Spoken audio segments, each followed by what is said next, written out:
Eto, Weng, meron tayong makakasama sa palatuntunan. Ito po yung wala akong kinalaman sa bigas pero siya po yung kumakain din po ng kanin. O naman. Alam mo moto niya sa buhay? Ano mo ito sa buhay? Hacker ka lang. Ako kumakain akong bigas. Ayun Hindi, Kanin pala. Oh. Di ba pero ang kinakain po nitong kanin, half rice lang po mga kapuso. Diet At ba marami siya, tayong Yusek? pag-uusapan. Medyo nagulat ako rito, Weng. Kada araw pala, mga 1 milyon ang nagtatangkang mag-hack Kita mo na yan. mga website ng gobyerno. Pero yung 1 milyon, ano ba yan? Does that translate to 1 million hackers? O yung 1 million na yun, pagtatangka yun ng mga hackers, no? Nandito po sa ating studio ngayon, mga kapuso, papakilala po namin siya sa inyo. Siya po, Undersecretary po ng DICT, si Undersecretary Jeffrey Ian D. Yusek Jeff, kamusta ka na? Magandang umaga po sa inyo. Thank you. Good morning po. Good morning, Joel at Weng. At ano ngayon, International Women's Month. So sa lahat ng Yes. kababaihan, Ayun. magandang... Ay, Weng. Naman. Kita mo naman, Umaga din. Sabihin sa maligayang babae ba araw ako? sa inyo, ha? Maligayang araw sa inyo. Oo naman.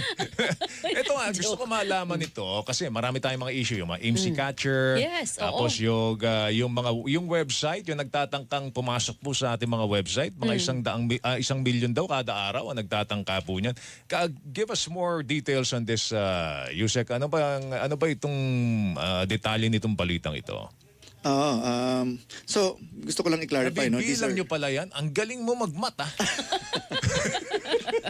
Actually, ano siya, no? It's a... so meron kaming system of protection. Ang pinakamataas doon, may tinatawag kaming protective domain name server na nakadeploy sa gobyerno lang naman, sa government agencies. Attempts yan, hindi naman yan talagang hack, no? Yung iba dyan ay malicious... alam nyo, hindi naman lahat yan directed na attacks eh. Yung iba naghahanap lang talaga ng makikita, no? So approximately 1 million attempts per day. Wow. But last year, for example, ang successfully blocked, automatic hindi mo kailangan imbestigahan. Successfully blocked is 5.4 million Oh. in that entire year. Only for 32 government agencies Oh my. which are connected to our national May security counter ba tayo operations. dyan? Kasi sa amin, kamukha namin ni Weng, di naman kami mga techie, no? Pero may mga counter ba tayo? Halimbawa, ito, nagtatangkang pumasok sa government website ito, makikita ba natin yung may counter? Puk! Yes. Mga ganon. Alam mo, Joel, pwede ko nga kayong imbitahin sa Galing, National Security Oo, Operations Center. May Makikita mga nyo malalaking doon, screen doon oo. na makikita mo, parang may Nagtatangka guhit na, mag-hack, oo. may nag-a-attempt. Okay. Doon sa 1 million na nabanggit ni Joel Yusek, ang sabi mo kanina merong successfully, automatically nahaharang natin. Sa 32 government agencies pa lang, doon sa 1 million na nabanggit ni Joel, ilan doon ang nagsasucceed na makapag-hack sa government agencies? Bihirang-bihira yung nagsasucceed. Mhm. So, for example, 1 million attempts, tapos ang automatically blocked, 5.4 million, automatically blocked. Oo. Yung iba, ang tawag doon, reclassified. Kasi pwede kasing 1 million attempts, pero isa lang pinanggagalingan o dalawa lang pinanggagalingan. Pero just to imagine, of that number, ang actual cases na hinawakan lamang ng ating Cybersecurity Bureau is 2,500. So 'di ba ang liit nung may I have to admit may mga tumagos, no? Pero ang liit nung porsyento nung tumatagos Ano yung maliit na porsyento na yun, Yusek? 1%? 2% na tumatagos? So, at 5.4 million malicious attempts, 2,500 lang. No? So, very small. Wala bang 1%? Ano? Yun, Wala pang yun lang 1%. ang nakakalusot, yung 2.5 na yun. Yes. At yung 2.5 na yon, hindi rin yun lahat umabot ng, there are 5 stages sa attack. Hindi yun lahat umabot man lang ng stage 2. Okay. Kumbaga, basta tumagos, respond kami, hindi Harang sila haharangin na ulit. The danger, anong danger pagka tumagos sila, nakapenetrate sila doon sa ating government website, na-hack nila?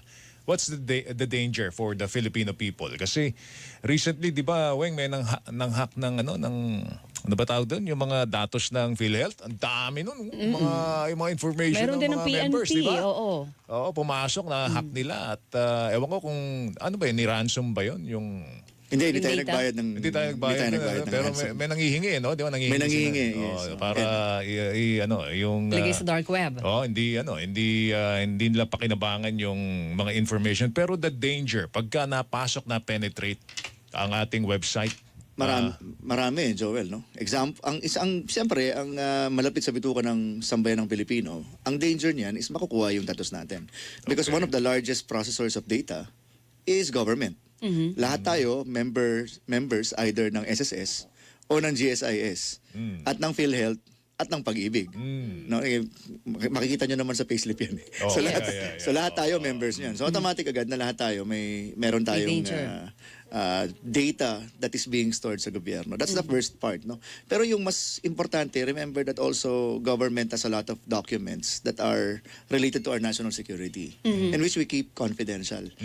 Papers like hindi pa tapos ang isang desisyon pero pinag-uusapan na, 'di ba? Hindi naman yan dapat sinisiwalat sa publiko at hindi rin dapat sinisiwalat sa lalo na dun sa may interest ng mga foreign counterparts natin. So, these are things na dapat din nating bantayan. Ang normal na magnet ng mga hackers, yung nasa national security field natin ng mga agencies na USEC.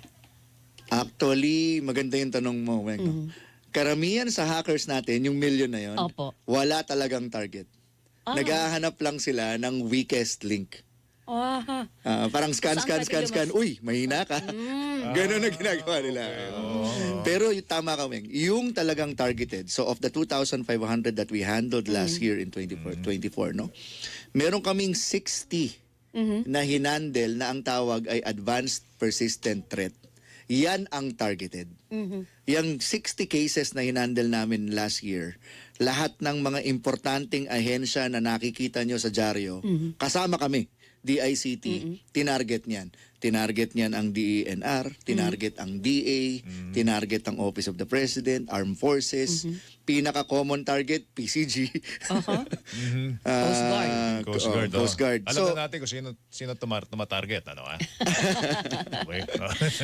Pero ito, ang nakakabahala, nito mga nakaraang araw, balita yung pagkaka-aresto, Joel, sa mga Chinese spies at may kasabot na Pinoy. Nakalagay ang kanilang gadget sa sasakyan, umiikot all over Metro Manila, naghahanap ng pwedeng masagap na mga information. Parang tatabi lang sakali kung saan ang target nilang lugar at yung gadget nila makaka-intercept ng mga messages. At saka halimbawa naka-open ng mga apps mo daw yun, USEC, ganun ba yun? Yun ba yung tinatawag na IMSI or IMSI? Mga IMSI catcher. I think ibang usapan naman yung IMSI catcher. Ngayon dahil yung spies ang pinag-uusapan natin, paano natin nasabi na spies? Siguro yun yung importante sa tao. Sabihin niya, propaganda niyo lang yan eh. Gusto ko lang explain, bakit nasabing spies? Alam niyo ba na yung coaching yun may LiDAR system? Ano po yun? Laser na kayang, ito yung laser na kaya niyang makita yung nasa harap at nag-create ng imagery as far as like 200 meters away. Gano'n ka high-tech? Wala namang coaching ganun, sa totoo lang, di ba? Sophisticated, ano? Sophisticated, nandoon sa may bubong. So doon pa lang, alam mo na, hindi, bukod doon sa IMSI catcher, doon pa lang, alam mo na, naglagay ka ng very sophisticated equipment just to create an image of your surroundings. That's one. Number two, meron silang mga drones na kayang, alam nyo kasi ang isang commercial drone, meron niyang programming na bawal magpalipad to certain areas. Subukan nyo ngayon, yung mga nakikinig sa atin, pero hindi naman lahat nakakabili ng drone, medyo mahal yan. No? Pero kung may pera ka, bumili ka ng drone, yung mga enthusiast, alam nyo yon, hindi kayo makakapagpalipad malapit sa NAIA. Kasi may programming yun eh. Na bawal yun lumipad doon. Okay, pero pag tinangka mong paliparin, hindi talaga lilipad. Hindi talaga lilipad. Okay. May code yun. May code. Yung sa kanila hindi. Walang code. Iba. Tumatagos dun sa restriction na yon. So doon pa lang malalaman mo na there are certain something doon. Yung mga nakikita nyo ngayon sa screen, yung pinapakita equipment sa likod. Hindi yun lahat IMSI catcher. In fact, yun ay image recording devices. Habang tumatakbo ng dahan-dahan yung sasakyan, yung LiDAR system, minamapa niya yung harap. Make no mistake about it, very high-tech cars like BMWs, Mercedes. Pero sila niyan. May LiDAR system yan. Pero it doesn't go beyond like 20 meters in front of you. Ito talagang nasa bubong malayo. Yung mga nakikita nyo yan ngayon sa screen, no? Mga recording devices yan. Hindi talaga yan. Hindi yan IMSI catcher actually, no? Karamihan dyan ay recording devices. So ang ginagawa nila, minamap, ayan yung LiDAR. Minamap nila yung Yung nasa dinadaanan. bubong na yung puti Parang na yun, Google Yusek. Map. Galing ano. Parang di ba nung unang panahon nung hindi pa sikat ang Google Map, may nag-iikot-ikot na tumitingin-tingin ng area natin, tapos makikita mo na lang yung aso ko nakita yata sa Google Maps. Pero parang kita mo kaagad may LiDAR, di ba? Yes. Kasi nando sa bubong eh. no? Yes. Pagka ba may nakakita tayong sasakyan, uy, spia to ah. Hindi naman. Di ba? Yusek, Baka taxi. pero Yusek, bawal yun sa mga regular cars. Ito Ano ba ito bawal yung yan? sinasabi ko natin dyan. Kaya ang National Security Council natin at ang National Intelligence Coordinating Agency natin nagre-request ng amyenda sa espionage law. Kasi to be honest, hindi siya bawal. Talaga. Pero kung tina-target mo is a military installation, Yun, doon ka na... doon ka mababawal. mababawal, Pero it oo. becomes a debate in court. Pwede namang sabihin, dumadaan lang ako dito. Hindi naman sa tinuturuan ko yung mga spies na yun. Sinasabi ko lang na it becomes more of a debate on facts. rather Kasi nga than- wala sa batas. Kasi wala sa At pag wala sa batas, ibig sabihin pinapayagan. Yun nga, oh. Yun naman ang Parang rule troll doon. farms lang yan. Yes, oo. Wala ring illegal. Batas. Hindi illegal na troll illegal farms. troll farm kasi walang bawal sa batas. Oh, kita mo yan. Okay, sige. Ito lang, gusto kong ipurso muna yung itong gadget na ganito, yung nasa tuktok na kumukuha ng mapa natin ng hanggang 200 meters, wala tayong paraan para makontra yon, Yusek. Meron naman, no? Pero meron. bago sagutin ni Undersecretary Jeffrey Ian Dian, Magko-commercial magbibigay break na muna tayo kami. sa ilang mga paalala oras. Taxi sa Double B! Alright, doon sa mga late tuners, ang ating kasama mga kapuso live dito po sa Palatuntunan, si Undersecretary Jeffrey Ian D, mga kapuso ng DICT. May hanging question si Weng sa'yo? Oo. Ano nga ba yan? Gusto ko na lang, una muna yung machine na parang radar na kumuha ng mapa natin 200 meters from the car na nakasakay siya.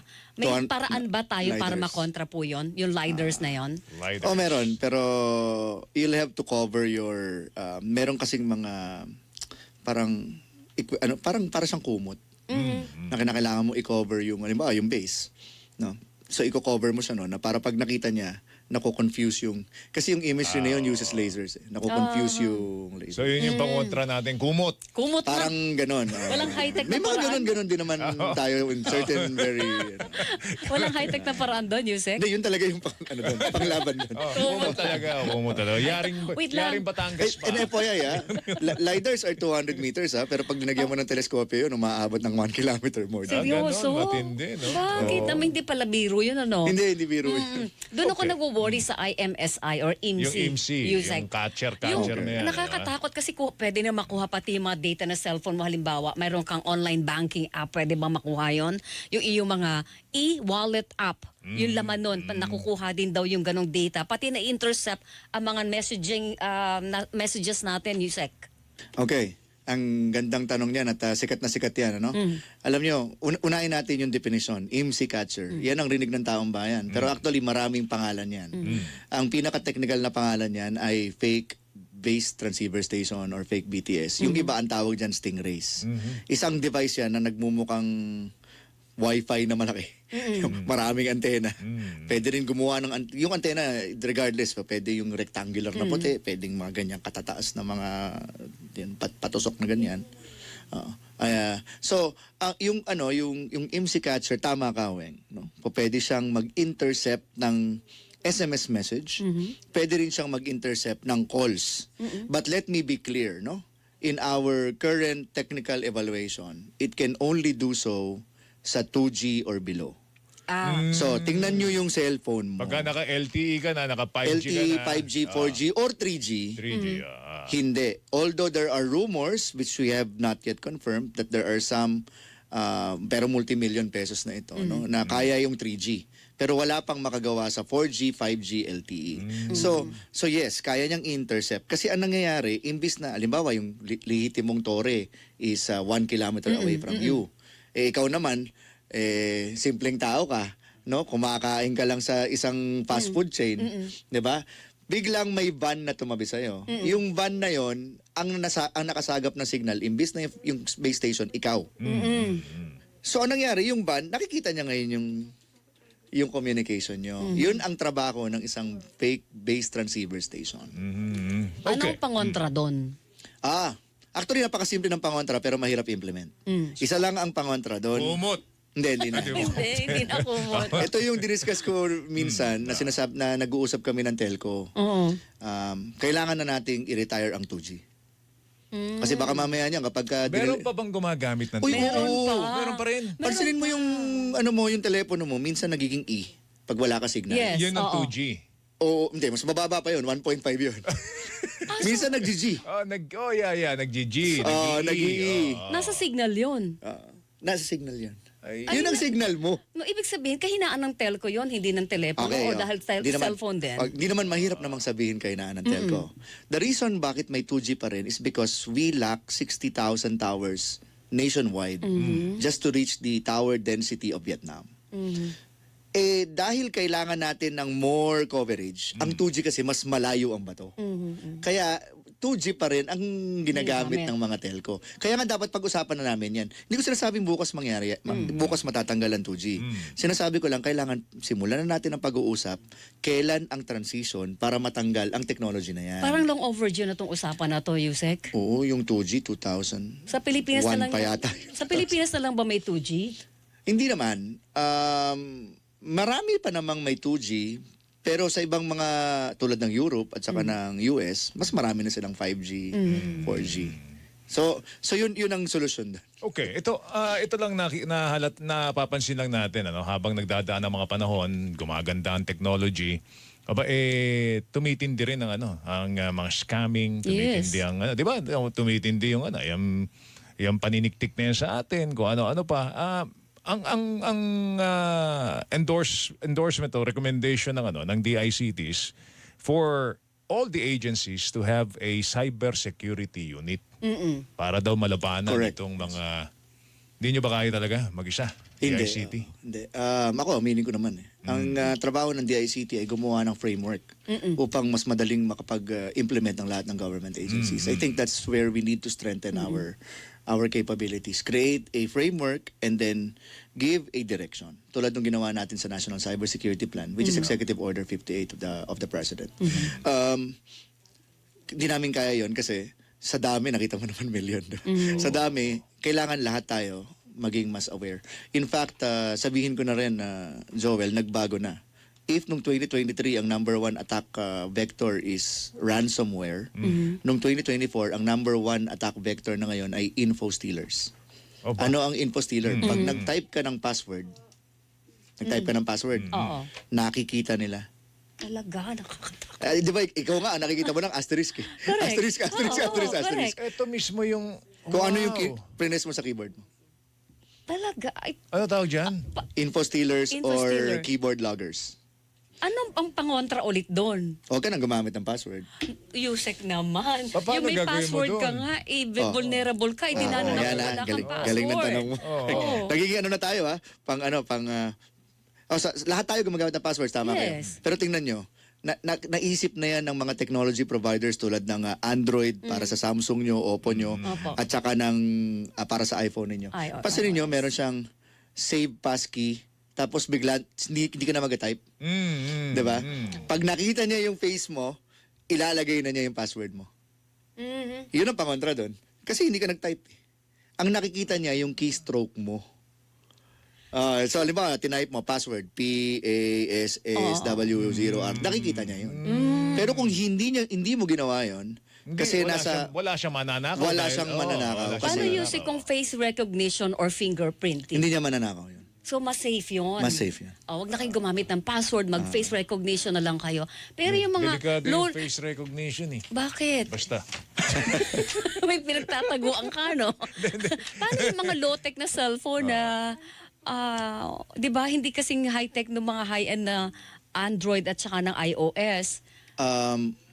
Walang Meron pa protection bang- yun. I think yung pinaka low-tech na mga phones, kaya pa rin niya through Android. Yun nga lang manual. Yes. na kunin mo yung passkey mo from the list. I-click mo pa rin naman. Pero at least wala kang tinype. Kasi yung info stealers, ang tawag namin doon, keystroke loggers. Ibig sabihin, pag nag-keystroke ka, doon yan nakikita.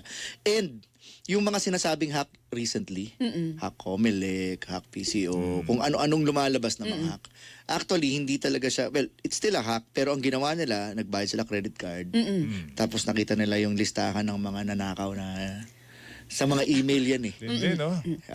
Binayaran lang yun. Pagkatapos hinanap nila, okay, gov.ph. Uy, gov.ph. Gov.ph. Nakatakot kasi marami na ngayon ng online banking, di ba, Joel? Ay, nako, At sinabi kailangan mo mo pa. mag-key Minsan ng password magugulat mo. ka na lang, ba't naubos ang pera ko? Oo, yung paglalagay May ng password intercept na doon. pala ng kanyang pass. Eh, di ba, sa bank, password, ano? bank At least- online, walang face recognition. Pero kung may doon. OTP ka, at least nagbabago yung numero. Ayun, oh, So kaya kahit yun ang makopya niya yung password, Yun ang importansya ng OTP. pag login mo, hindi ako makalogin. Bakit? Kasi nagpadala ng text dun eh. Ah. At nagbabago yung numero na yon. At hindi naman hawak ng hacker yung text, yung ano mo, yung cellphone mo, kung sa pinapadala yung number mo. Anyway, naku, ang dami pa natin dapat palang pag-usapan. Diba, we can do a part 2 of this, di ba? Yusek, okay lang naman. Oo Nandiyan ka naman. lang naman sa Ay, hindi, kanto, eh. last huling hirit na lang. Ano ang latest doon sa text scam? Bakit hanggang ngayon, Yusek, ang dami pang text scam? Ito, Nakaka-receive pa ako ng galing sa kung ano-anong online market at hinihingi na mag-ano daw ako, mag-home, work from home ako para sa kanila. Two things, no? Two things tungkol sa text scam. Yung first is, tama naman yung sinasabi ni PCO Undersecretary Claire Castro. Castro, na sabi niya, I think we should think about proper authentication mechanisms. Ang nangyari kasi sa SIM card registration, let's face it, and I hope mag-agree din yung telco rito, no? And we're open to dialogue about this. But the problem is, napakadaling mag-register. In fact, kasi ano yan eh, kailangan mo ibenta yung SIM. So, ina-accept mo basta registered. Hindi mo nga verify kung original ba yung ID. Nag-aalaw ka pa nga ng proxy registration. Correct. Let's be honest. Totoo yan, Yun naman ang totoo dyan eh. Oo. So it was not a failure of the law, it's a failure of the implementation. And that is sales. Pag gaano ka man karami yung, benta pa rin yun eh. Di ba? Yung Correct. SIM, So, eh. kailangan bumalik tayo sa drawing board ng registration Mukhang process ganun, pa lang. kailangan gawin yun. Yes. Kailangan gawin At yung pangalawa, yun yung pinag-usapan natin sa IMSI Catcher. Kasi karamihan din sa mga scammers, non-SIM based. Oo, SIM card, yung IMSI internet. Catcher kasi hindi na yun SIM based. Alright. Yusek Jeff, thank you. Tinakot mo ko ngayong umaga, Yusek. Salamat sa oras mo, ha? Thank you. Oh, and good morning po at salamat we'll do sa this pag-take again. time. We'll do this Oo. again. Ha? Si Undersecretary Jeffrey E. ng DICT, mga kapuso. Sa